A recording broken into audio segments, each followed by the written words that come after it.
Got it? Okay. So today's daf is daf mem. We start at the very, very top of daf mem amud aleph with the words Amar Rav, Tol Baruch, Eino tzarich levarech. This is talking about the issue of if a person makes a beracha on food and then he interrupts between saying the beracha and eating the food, does he have to go back and say a beracha again? So Rav says, if you tell somebody, in other words, if you said hamotzi lechem min haaretz, and then you said to somebody else, here, take this and say the beracha, take this and say the beracha. In other words, you're handing out food to people and telling them to do the motzi, but you forgot you didn't eat your motzi yet. You didn't eat your bread yet. You're handing out to others, and you interrupted. So he says you don't have to go back and make a beracha again because it's not considered an interruption. It's still on the topic of eating the bread. You haven't changed the subject. You didn't say, hey, did you see the Orioles game last night, or whatever it is. So, however, according to Rav, if you were to say though, bring something to spread on the bread, bring some salt, bring some hummus, whatever you want to spread on the bread, that, according to him, tzarich levarech, you would have to go back and say another beracha, because that's a different story. That's something additional to eating the bread. So encouraging people to eat the bread and say the beracha is okay, but asking for something, a condiment, to add to the bread would not be okay. Rabbi Yochanan says, Rabbi Yochanan goes further. He says that even if you ask for some salt or something to spread on the bread, it's still not considered an interruption because it's still part and parcel of eating the bread. However, if you say mix some food for the animals to eat, that's extraneous. That's considered an interruption, and you have to go back and say the beracha again. According to Rav Sheshet, even if you said Baruch Atah Hashem Elokeinu Melech Haolam Hamotzi Lachem Min Haaretz, and before eating the bread you said, don't forget to feed the dog, bring some food for the dog, it's not considered an interruption. Why not? The Amar Rav Yehuda, Amar Rav, because Rav Yehuda said that Rav said Asur L'Adam Shochal Kodem Shitin Machal Behemto, because it's prohibited for a person to eat before he gives food to his animal. Because in the Shema it says, I'm going to give grass in the fields for your animals, and then it says, you will eat and you will be satisfied. So the animals actually come first. So therefore, what do you see? You see that asking for food to be given to the animals since it is a necessary condition of the eating, it's not considered to be an interruption between the bracha and the consumption. Okay, so now we move on. And that's actually what the halakha is, by the way. The halakha is brought down that even if your interruption, even if the words you say between the hamotzi lechem min haaretz and eating the bread are to remind somebody to do something which is considered a prerequisite of eating. In other words, even if what you say doesn't directly relate to the act of eating, but it's a prerequisite, that also is not considered an interruption. Amar Rav Bar Shmuel Mishum Rabbi Chia. Rav Bar Shmuel said in the name of Rabbi Chia, you're not allowed to, the botzeh, whoever's saying the motzi, is not allowed to say hamotzi until everybody has liftan and melach. Everybody has whatever they're going to put as condiments on the bread and salt in front of them. Rava Bar Shmuel Iklal Beresh Galuta. Once Rava Bar Shmuel was at the home of the Resh Galuta, the head of the community. Apikule Rifta Uvatzaledya. So they brought out bread, and he just said hamotzi without bringing any liftan, without bringing any of the condiments. So Amrulei. Hadarmar Mishmate, weren't you the very one, Rav Bar Shmuel, who told us that you're not allowed to say hamotzi until you have everything that you need on the table? In other words, if you're going to say hamotzi and you're going to put hummus on the bread, you're going to put butter on the bread, you're going to put whatever, you should bring everything before you say the blessing of hamotzi. So he said, did you retract your teaching? How come now you're saying hamotzi and you're not bringing all the things to the table? So he said, Amar lahu let din tzarich bishash. He said, this bread doesn't need any condiments. It's so good. And that's why many people say today, and the Tosafot brings, that although the custom was to bring salt to the table for hamotzi, Tosafot said in their countries that wasn't the custom. They didn't bring salt. Why? Because he said that in the old days when bread was very plain, it was practically inedible without some condiment, some salt. But nowadays he said that our bread is very fine, it's excellent, we don't need salt in order to eat it. We can eat bread without salt. However, then he brings... That's exactly. It was developed. Yeah, it was very good. Yeah. Right. The real halachic reason for bringing salt, right? Give taste to the bread. The real halachic reason for salt at the table originally was because the bread was inedible. But then there was a not inedible, but it wasn't good. It didn't taste good, right? So it was considered incomplete without something on it. However, then the Midrash brings an idea about the melach reminding us of the altar and the Beit HaMikdash and everything, and that's why we do it today, even though our bread could be eaten without salt. So there's a halachic reason, and then there was more of a symbolic reason, and the symbolic reason is the one that has persisted. So V'amar Rav Bar Shmuel Mishum Rabbi Chia, Rav Bar Shmuel said in the name of Rabbi Chia, in case you thought we got away from bathroom issues completely, we didn't, because Rav Bar Shmuel had something to say about going to the bathroom. He said, "Ein meraglaim kalim ela b'yeshiva." The only time you go to the bathroom, a person urinates, the only time a man can be sure that he's completely done going is when he sits down to go. The reason being, because if he's not sitting down, he's afraid always of getting it on himself. Right, that it's going to drip on himself if he's standing, so therefore he's never considered to be complete unless he's sitting. Amar Rav Kahana, however, if there's dirt in front of him, like we have a urinal or something like that it goes into, so then it's not a concern. And if a person doesn't have any dirt around that they can use to go to the bathroom, then they can just go to a place where there's an incline, so that therefore they don't have to worry about soiling themselves, and they can go to the bathroom in peace. And moreover, Rav Bar Shmuel said in the name of Rabbi Chia, after all of your eatings, you should have salt. You should always have salt with the meal. And after whatever you drink, you should drink water. So this is medical advice here. And you won't be damaged if you drink a lot of water and you eat salt. I don't know where that comes. He's saying at the end of the meal, but he means accompanying your meal. I don't think he necessarily means completely when you're done eating. He means accompanying every meal should be salt, accompanying all drinking should be water. We also learned in a Braita that if you drink water and you eat salt, and you eat salty things, you will never be damaged. And there's actually some truth to that, because they say before a fast, you should eat things that are salty together with water. People think, no, it's gonna make me feel, not hydrated, but it's the opposite, because the salt helps you retain the water and retain the hydration, and that's why it's good. Tanya Idach, another Braita said, it says, "Achal kol machal velo achal melach, shata kol mashkin velo shata mayim." He says, if a person ate any food but there was no salt, if he drank any drink and there was no water, bayom yidak min reach hapeh, during the day he's going to have, what do they call it, halitosis, bad breath. And in the evening he would have to worry about some kind of severe respiratory condition that was potentially fatal that they would have. If a person drowns, so to speak, or makes their food float in water, which means if a person drinks a lot of water after they eat, it's as if the water's in, the food is inside and now it's floating in the water. Okay, a person who drowns or floats their food with water, he's not going to have stomach problems because he drinks water. And how much? Amar Rav Chisda, kiton lepat. For every loaf of bread that you eat, you should have 1 jug of water. What exactly the measurement is not clear, but the point is you should have plenty of water with your food. Amar Rav Mari, Amar Rav Yochanan. Rav Mari said that Rav Yochanan said that a person who eats lentils once a month will not have askara in his family. Askara apparently starts with a stomach issue and then works its way upward to the respiratory issue, to the throat issue. Aval kol yoma lo, but he should not eat lentils every day. What's the reason? Because it gives you bad breath. And I guess people were concerned about that. Amar Rav Mari, Amar Rabbi Yochanan. Rav Mari said that Rabbi Yochanan said, a person should have mustard.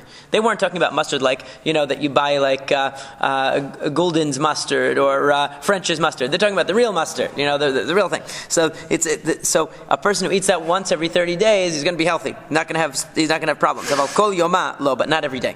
Because it will give you a weak heart. I don't know where they got this from. I guess from experience they determined that. Amar Rav Chia Bar Ashi Amar Rav. Rav Chia Bar Ashi said in the name of Rav, Ragil b'dagim ktanim. Somebody who eats small fish, I guess like sardines. They're good for the stomach. You're not going to have stomach problems. But small fish cause you to be fruitful and multiply and healthy and make you healthy. Here it doesn't mean they're going to make you fruitful and multiply that you're going to have kids. What it means is that your body will be rejuvenated. Yeah, it's going to make you rejuvenated. Okay, from having these small fishes inside. So Amar Rabbi Chama bar Rabbi Chanina. Rabbi Chama said in the name that Rabbi Chama, the son of Rabbi Chanina, said, "Haragil beketzach." Somebody who eats cumin. Okay, Eino bali dekev, he won't have heart pains. They raised an objection. Rabban Shimon ben Gamliel Omer Ketzach Echad Mishishim Samanei Mavetu. Didn't Rabban Shimon ben Gamliel say that cumin is considered one of the 60 signs of death? In other words, it's really bad. You shouldn't eat it. And anybody who sleeps to the east of a threshing floor where they're threshing cumin is responsible for his own death. In other words, meaning you're putting yourself at risk if you sleep to the east of it because the wind would blow from west to east at night. Where did the Rabbi Gamliel grow up? In Eastern Europe? Or No, in Israel. He's Israeli, yeah. So, I mean, he wouldn't call him Israeli, but yeah. So he says, Lo kasha, no problem. Ha berecho ha betamo. What's deadly is the smell. Okay? But eating it is good. The taste is good. He made Rabbi Yirmiyah's mother, Afyale Rifta, Umidabakale, Umakalfale. So what Rabbi Yirmiyah's mother used to do for the health benefits of cumin, she would stick the cumin onto the bread so that it would absorb the flavor, but then she would take it off so that he wouldn't inhale the fumes. Apparently the fumes were considered dangerous to one's health. Rabbi Yehuda Omer B'nei Dishaim, we learned in the Mishnah that according to Rabbi Yehuda, you don't say Borei Pri Ha'adama for everything that grows out of the ground. It depends. If it's an herb, there's one bracha. If it's a vegetable, it's another bracha. If it's something that grows on in a different way. So there are multiple brachot for different kinds of vegetation that grow out of the ground. So, Amar Rabbi Zera v'yitem Rabbi Chanina bar Papa. Rabbi Zera, and some say it was Rabbi Chanina bar Papa said, "En halacha ke Rabbi Yehuda." We do not follow Rabbi Yehuda. Rather, everything that grows from the ground, we say Borei Pri Ha'adama. Amar Rabbi Zera v'yitem Rabbi Chanina bar Papa. And again, Rabbi Zera said, or maybe it was Rabbi Chanina bar Papa. Mai tamad Rabbi Yehuda. What's the reasoning? Why does Rabbi Yehuda want to subdivide the vegetation of the earth into multiple categories and make different brachot? Amarka, because the pasuk says Baruch Hashem Yom Yom. It says bless Hashem day by day, right? Every day. So. Is that true that we bless God during the day and not the night? Why does it say Yom Yom? Rather, we learn from this Yom Yom that every day bless God according to the blessings He's given you. So that's why on Shabbat we have a different prayer from weekday, on Yom Tov we have a different prayer from Shabbat, and so on, because every day is a unique unit of Hashem's blessing to you. In this way too, when it comes to the different species, even if we can subdivide, in other words, what he's saying is the more you subdivide, the better, because the more sensitive you're being to the nuance of Hashem's beracha. So if you can subdivide Borei Pri Ha'adama into 3 different categories, why not? It's also a positive thing. Rabbi Zera. Rabbi Zera said, "V'item Rabbi Chanina bar Papa." Some say it was Rabbi Chanina bar Papa. Bo ur'eh. Now, the only reason why this statement is appended here is because it was said by the same person or the same 2 possible individuals that the previous statements were made by. So, the quality of Hashem is not like the quality of human beings, because midat basar v'dam kli rekan machzik maleh. I'm sorry, kli rekan machzik maleh eno machzik. That in human terms, an empty cup is what you pour something into. A full container can't receive anything. However, when it comes to Hashem, it's the opposite. Someone who's full is the one who gets more. Someone who's empty is not able to get anything. What does that mean? He's saying a chacham in the area of chokhmah, of wisdom. It's the person who's already wise who gains more wisdom. He can take in more and more and more. But the fool who's empty, you can't put anything into him because he's a fool. Shene'emar, where do we get this from? Vayomer im shamoa tishma. Because it says im shamoa tishma. If you surely listen to the voice of Hashem, im shamoa tishma. If you heard already, you'll hear more. Right? V'im lav lo tishma. If not, you're not going to hear. Because you have to already be a wise person to be able to assimilate and internalize and absorb wisdom. Davar acher, another interpretation of the pasuk of im shamoa tishma, if you will surely listen, is im shamoa biyashan tishma b'chadash. Same idea. If you listen to the old stuff, you'll hear the new stuff. In other words, if you've learned before, you'll be able to absorb new material. If you haven't, you won't. V'im yifnei levavcha, and if you turn your heart away, shuv lo tishma, then you won't hear it all. So what it's saying is that ironically, the more you have, the more you're capable of receiving. It's not like the physical world where the more you have in a container, the less it's capable of receiving. And now the new Mishnah says, Berechal perot ha'olam borei pri ha'adama. Yatsa. If you took a fruit, a peach, and you said borei pri ha'adama, which is the wrong bracha, because that's for things that grow from the ground, okay, still yatsa, you fulfilled the mitzvah anyway of saying the bracha, because trees also grow from the ground. So it's not that big of a deal. Okay, but the reverse way doesn't work. Okay, because val perot haaretz borei pri ha'etz lo yatsa. But if you say on a potato borei pri ha'etz, that's just wrong. It didn't grow on a tree. That's totally wrong. V'al kulam imamar shakol niya b'dvaro yatsa. And on anything, if you said shehakol is the catch-all. It says everything was created by you. So that includes everything. If you said shehakol on anything, it would be good. By accident, you're not supposed to. By accident means the Gemara says. Man tana dikar ilan arahi. Who is the one who says that even something that grows on the tree is considered like something that grows from the ground? Amar Rav Nachman bar Yitzchak, Rabbi Yehudahi. Rav Nachman bar Yitzchak says it's Rabbi Yehuda that says this. It's not, as it says in the Mishnah, and this is talking about the mitzvah of bikurim, that one must bring their first fruits of the land to the Beit HaMikdash. So it says, if it should happen that Yavasha Mayan v'niktzatza ilan. Let's say that a person had a field that was being irrigated by a Mayan, by a spring, and the spring it dried up. Or he had a tree and he took the fruits off the tree, and then the tree was cut down or was knocked down in a tornado. Okay? So now, can he still go and when you bring the fruits to the Beit HaMikdash, you go and you thank God for the land that He's given you. But if the source that you got this fruit from is now destroyed, how can you still do it? Right? The connection is, there's a disruption. So, mevive no kore. So according to the first opinion in the Mishnah, you bring the bikurim, but you can't say the declaration that you're supposed to say that Hashem gave me the good land and I got this from the good land. Why? So some of the Mefarshim say because the source that you got it from is destroyed, so now you simply can no longer say that. It's not accurate anymore. But some say the reason is because it sounds like you're being sarcastic. Like, yeah, thanks a lot for the good land, now that my tree and my spring dried up and my tree died, So it sounds like you're being, you're saying the opposite of what you mean. So that's why you sound cynical. But anyway, that's the opinion. Rabbi Yehuda Omer Meviv Koreh. Rabbi Yehuda says, no, even though the tree is knocked down, it doesn't matter. You can still bring the fruits of the tree to the Beit HaMikdash and say that these fruits came from the land that you gave me. So what do you see?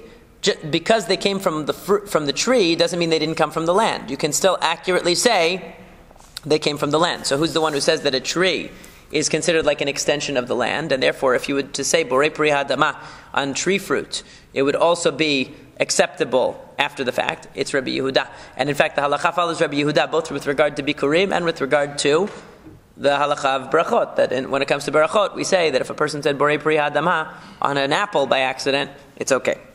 So now we move on. Al perot haaretz pshita. So it's obvious, according to this, that if you were to say borei pri adama borei pri ha'etz on fruits of the ground, that it shouldn't be good. Because why would you think it would be good? Why would you think a potato could be borei pri ha'etz? So why does the Mishnah have to mention that? So it says there's a reason, because Amar Rav Nachman bar Yitzchak. Rav Nachman bar Yitzchak said, "Lo nitzrecha ela leRabbi Yehuda." We needed this to exclude another position of Rabbi Yehuda. De'amar chita min ilanhi. Because according to Rabbi Yehuda, even though wheat doesn't seem like a tree, it's considered a tree. How do we know that he thinks it's considered a tree? Tanya, as it says in the Braita, ilan shachal mimenu adam harishon. Because the tree that was in the Garden of Eden, the tree of Da'at, Hadat Tovara. Remember that tree? The troublesome tree? Okay. So that tree, according to Rabbi Meir, Omer, Gefen Haya. According to Rabbi Meir, it was a grapevine. Okay, because what is it that causes the most wailing for people, the most trouble? It's wine. It's alcohol. It says about Noach that he got drunk from the wine.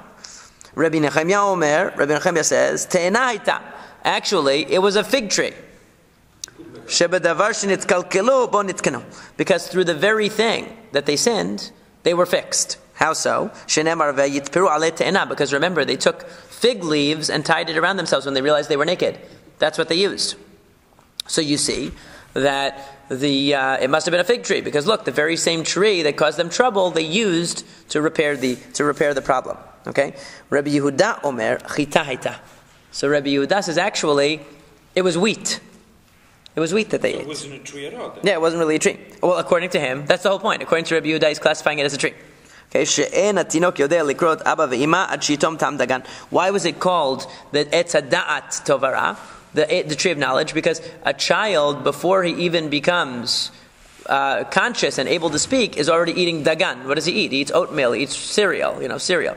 So wheat cereal, whatever it is. So therefore, what do you see? You see that the tree of Adam Harishon was really chita, and that means that Rabbi Yehuda maintains that wheat is a type of tree, and you might have thought that according to Rabbi Yehuda, if you said borei pri ha'etz on wheat, it would be good. So therefore, the Mishnah has to come and tell you, no, we don't hold like that. We say that borei pri ha'etz on wheat is no good. That's why it has to tell you. You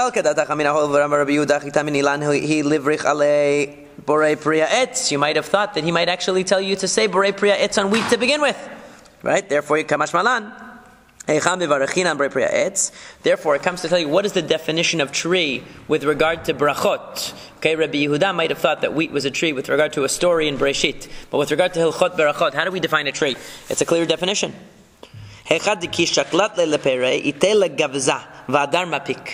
The definition of a tree is that when you take this fruit off of the source of growth, you don't take the source of growth itself. That stays and produces another one next time. So take an apple tree, for example. You take the apple off. Does it kill the tree? No. The tree, in fact, will produce more apples next year. That's why it's called the fruit. It's not part of the tree. It's not the substance of the tree.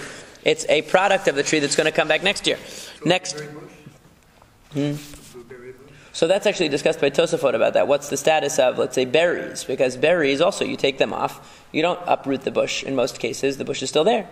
So that's why there's actually some argument about it. But it seems like borei priya etz would be appropriate on many berries because of the same argument. Yeah. So but in a case, now we turn to Amud Bet, that in a case where when you take the fruit away, you take the substance of the tree away as well. In other words, you take the source of growth away as well.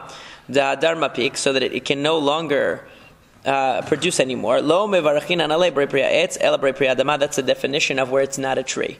So that's basically the principle we follow. Val kulani mamar she'akol. So we said on anything, if you said she'akol, you still fulfill the mitzvah. So the Gemara says, brings an argument here. Itmar Rav Huna amar chutz min apatu min hayayin. Rav Huna says that might work for everything, but not for wine and bread. If you say shehakol on bread or on wine, that's not good enough. Why? Because they have unique berachot that don't follow the pattern. Borei priya etz is a general. Okay, borei priya adama is a general, but borei priya gefen is very specific. Hamotzi is very specific. They have their own unique case. So you can't cover them with shehakol according to Rav Huna. And Rabbi Yochanan says, for Rabbi Yochanan, even if you say shehakol on bread, according to Rabbi Yochanan, it's okay. He says, even though they have their own special beracha, shehakol will still work, and that's actually what the halacha is. Nema katana'e, perhaps we can trace the argument between Rav Huna and Rabbi Yochanan back to an argument that predates them in the Mishnah.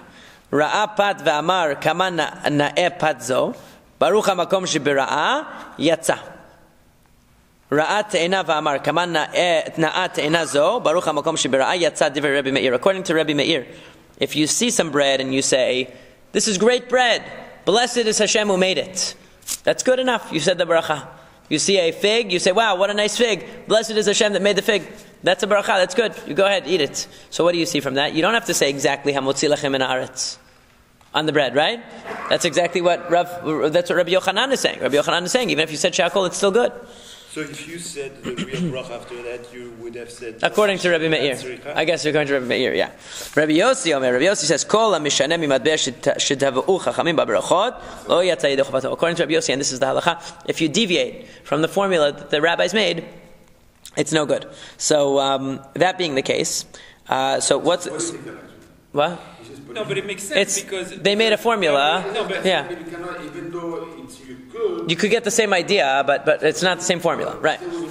Right. Yeah, but it makes sense because otherwise, the format goes out the window. Exactly. Yeah. And it would be very common for a lot of people to say, "Oh, what great bread!" And then not only on this, and then everything. Then you lose it. As soon as they say the bracha, it would be a bracha levatala or bracha shnetzricha. That's true too. So now, how do they try to link this to the opinion? So, Neymar Rav Huna Amar Rabbi Yossi, Rabbi Yochanan Amar Rabbi Meir. So we'll say like this: Rav Huna, who says that shehakol doesn't work for bread and wine, he must be going like the opinion of Rabbi Yossi, who says if you deviate from the proper bracha, it's no good. And Rav Huna and Rabbi Yochanan, who's so liberal and says shehakol can cover everything, he's going like Rabbi Meir, who says as long as you get the point, even if it's not exact, you're still okay. But then the Gemara says no, that isn't true. That actually either one of these later authorities could agree with either one of the previous ones. Because Amar lach Rav Huna anak damri afilu Rabbi Meir.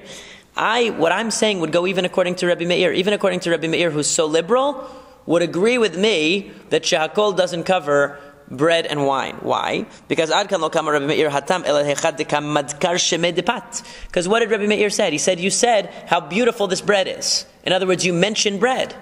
Shehakol doesn't mention bread. He's talking about a case where you made a variation on the bracha, but it mentions bread. He'll say, even Rabbi Meir is going to agree with me that shakol is no good because you don't mention bread specifically in the beracha.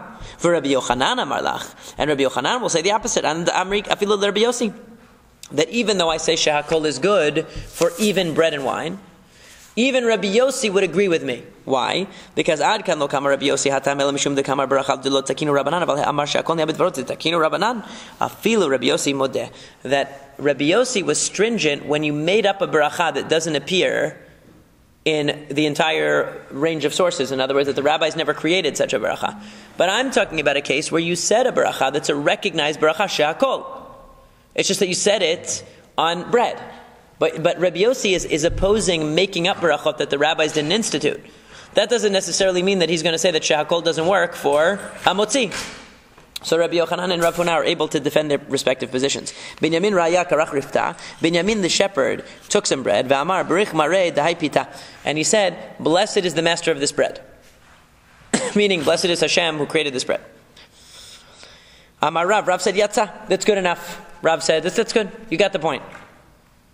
But didn't Rav himself say that if a person doesn't say Hashem's name in a bracha, it doesn't count? It must be talking about a case where he said, blessed is the merciful one, Rachmana is Hashem. Like Rachmana idkarlan kiyamed Yaakov shalema, and all of the Rachmanas that we do in the morning. Okay? So Rachmana, so he included that, that's Hashem's name. Okay, so therefore, it's good enough. But what about the fact that one bracha is not enough?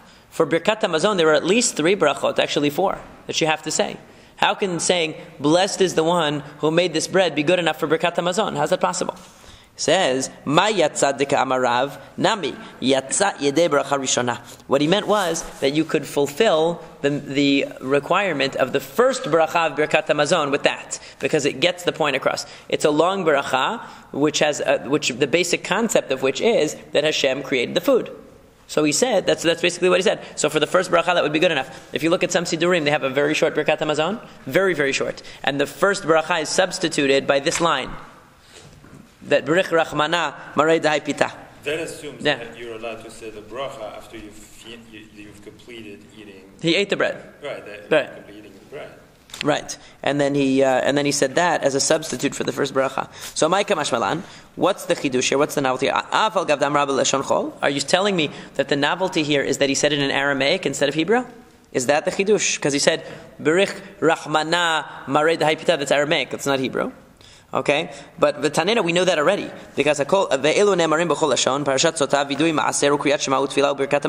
we already said that there are certain things that can be said in any language, including the parasha of the Sotah. That's the woman that's accused of adultery who comes into the Bet HaMikdash, and there's a whole ritual to determine her innocence or guilt.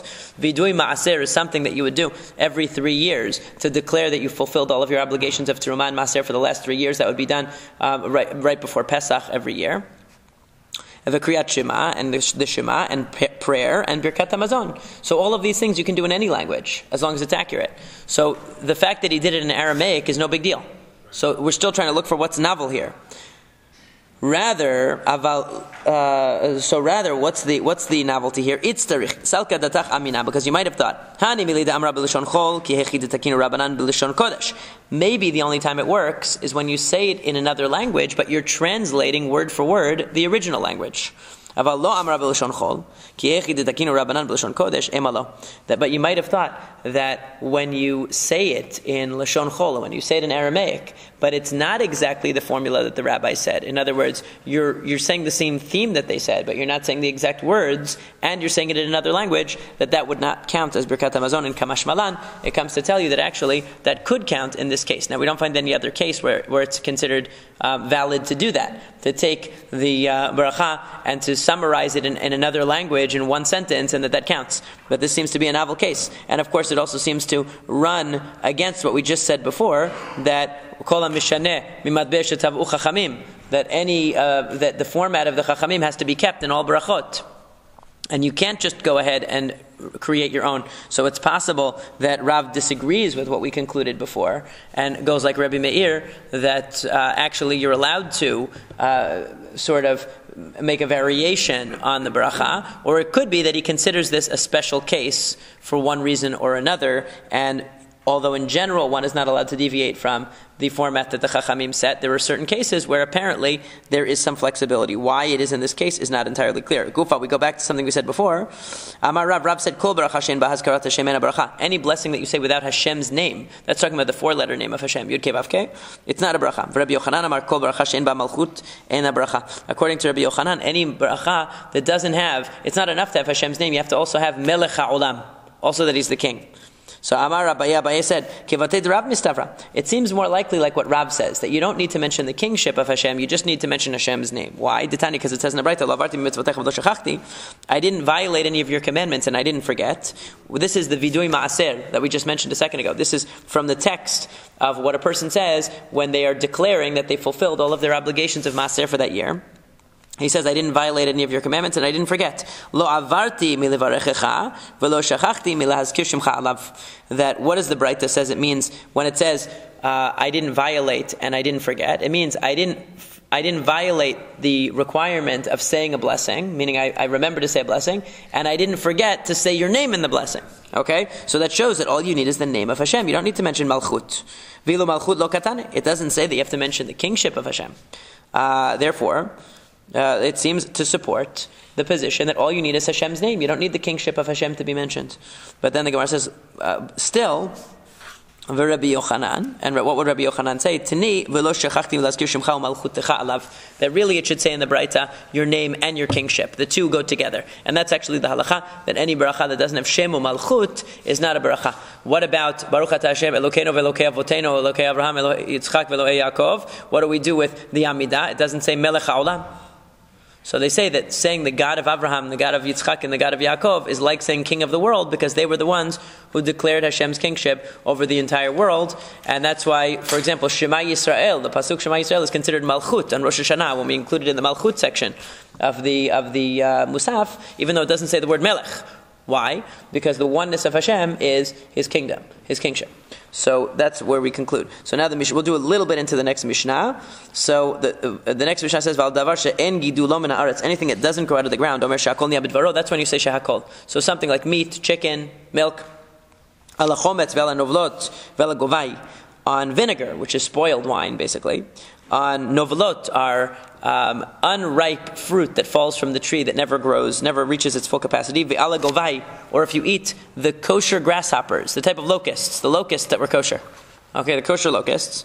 So Omer shakol niya b'dvaro, they're also shehakol according to the rabbis. Rabbi Yehuda Omer kol shu min kalala en mivarachin alav. According to Rabbi Yehuda, he has a really novel position. He says anything that's associated with curse, we don't say any bracha at all. So vinegar is spoiled wine. That's not a bracha. You don't want to say a bracha on that, right? Govai, locusts, remind us of destroying the crops. We don't want to say a blessing on that. Okay? Novlot, when the fruit doesn't grow properly and it's stunted growth, it falls off the trees, that's a klala. It's a curse. We don't want that. So because all of these things are curses, we don't say any bracha. You just eat it. But it doesn't hold anymore. What? It doesn't hold anymore. What do you mean? I mean, Chometz today, people like it. Yeah, people like it. Yeah, it's true. It's true. I think it's talking about wine that's spoiled in the chometz. It's not talking about vinegar that you wanted. No, if you use it for food, it's kafel. He's talking about drinking it. Now, yeah, but I think that he's talking specifically about where wine spoiled into vinegar, not where you made vinegar on purpose. You know, that's different. So then he says, if you had many different foods in front of you, Rabbi Yehuda Omer im yesh benehem min shiv'ah. So if one of the fruits in front of you is one of the 7 species that Israel is praised for, so alav u'mivarech, you should bless on that one first. According to the Chachamim, you don't have to go by. In other words, if you have dates and you have apples, dates are one of the 7 species. Apples are not. If you like apples better, the Chachamim say, have the apples. Rabbi Yehuda says it doesn't matter what you want, what you like better, go with the dates. So you see here a fundamental machloket between Rabbi Yehuda and the Chachamim, that Rabbi Yehuda is looking at brachot from the perspective of the special divine providence over the Jewish people. So that's why foods that are part of the signature cuisine of Eretz Yisrael, or the signature produce of Eretz Yisrael, get a special treatment. Foods that are associated with klala in Eretz Yisrael, that are associated with curse in Eretz Yisrael, get no bracha. The Chachamim are looking at it from the person's subjective standpoint, their enjoyment. They're not looking at it from a framework of Hashem's divine providence. They're looking at it from your enjoyment. Did you enjoy drinking the vinegar? Then I don't care if it's spoiled wine. You liked it. You liked eating the locusts? It has to be the kosher locust. Fine. Okay, so now the Gemara says, the Rabbi said, Al davar shein gidula min haaretz kigon basar behemot chayot va'ofot v'dagim. If you have something that doesn't grow from the ground, for instance, meat from animals, chayot, or venison, meat from wild animals, chicken, birds, vidagim, and fish. That's when you say that everything was created by your word. That's the catch-all beracha. Ala chalav, ala beitzim, ala gvina. Similarly, milk, eggs, cheese. Shakol goes on that. Ala patch ifsha. If you have bread that's moldy and spoiled, okay, it's not really bread anymore. Ve'ala yayin shekrim, or you have wine that's completely spoiled. Ve'ala tavshil shavar tzurato, or you have food that's moldy and spoiled. Now, all of these things, why are you eating them? We don't know. Let's just imagine you had a good reason for eating it. Omer shakol, then you would say shakol on those because they lost their. It's got to be seriously. We're talking about seriously spoiled. Okay, ala melach ve'ala zamit. If you eat salt, or zamit is some kind of a salt water solution that people would consume. Valak mehin on truffles or pitriot mushrooms. Omer shahakol. You also say shahakol on mushrooms. Okay, now the Gemara is going to end with this. Lememrash dikmehin pitriot lav gidulei karkanenu. You said that anything that grows from the ground is ha'adama. Now you're telling me that mushrooms are shahakol. What? Mushrooms don't grow out of the ground? Ve'atani, but it says in the Braita, hanoder me perot haaretz asur ba perot haaretz umutar b'kmehin pitriot. It says that in a Braita that somebody who swears that they're not going to eat any perot haaretz, any fruits of the land, such a person is allowed to have truffles and mushrooms. Okay? Ve'im amar kol gidulei karka alai. But if he said anything that grows from the ground, not all fruits of the ground, but anything that grows from the ground, okay, then we say asur af bechmeinu pitriot, then he can't even have mushrooms. Okay? So how does the Gemara reconcile? Amar Abaye, merva ravu me'ara, minki lo yanke me'ara. It's true that they come up from the ground. They grow on the ground. But they don't draw from the ground. In other words, they don't have roots in the ground, but they don't draw their sustenance from the ground. Okay, well, that's actually true. So that's correct, scientifically correct. They grow on the ground, but they don't draw from the ground. Is that mushroom, even though they grow on the ground, they can also grow on a tree? They grow anywhere. They grow anywhere. Right, the point is that they don't have roots. They're not yonek. They're not drawing their nutrients from the ground. They can grow anywhere. Right. Then why does it use the language? Something that doesn't grow from the ground, because really, practically speaking, they're growing, they're rising up from the ground, so it's like they're growing from the ground. Tani al davar shein yonek min haaretz. What we mean is something that doesn't derive its nutrients and its sustenance from the ground. And since mushrooms don't have roots, obviously, so they don't draw sustenance from the ground. They get it from the air, from the environment, from not from beneath the ground, from the moisture. So therefore, they do not get the beracha of brei pri hadama. They get the beracha of shakol niya bidvaro. Have a great day.